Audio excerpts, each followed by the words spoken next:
എന്റെ മച്ചന്മാരെ ഇവര് വീഡിയോ പറഞ്ഞ അടിപൊളി വീഡിയോ ഒരിക്കലും നമുക്ക് രാത്രി ഒന്നും കാണാൻ പറ്റില്ല. കാരണം അമ്മാതിരി ഹൊററായിരിക്കും. കണ്ടു കേട്ടാ സാറേ. പിന്നെ ഒരു മെയിൻ കാര്യം, ഇതിലെന്തെങ്കിലും ഒരു ഇഷ്യൂ ഉണ്ടായി കഴിഞ്ഞാൽ ഈസി നെഗോഷിയേറ്റ്.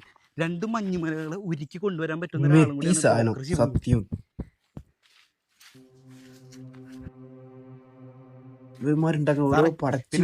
ഞാൻ എന്ത് വാങ്ങിയാലും എൻ്റെ അടുത്തേക്ക് തന്നെ വരും. അതായത് സാറ് ഇപ്പം ഇത് വാങ്ങി നോക്കി, എന്നാൽ എൻ്റെ അടുത്തേക്ക് തന്നെ സാറ് കൊണ്ടുവരും. പിന്നെ ഞാൻ വാങ്ങും, സാറ് എനിക്ക് തരും, ഞാൻ വാങ്ങും, സാറ് എനിക്ക് തരും. എന്ത് കോമഡി അല്ലേ സാറേ? അവിടെ നിന്നാൽ മതി, ഞാൻ മൊത്തം ഒന്ന് കണ്ടിട്ട് വില പറയാം. വേണ്ട സാർ, എൻ്റെ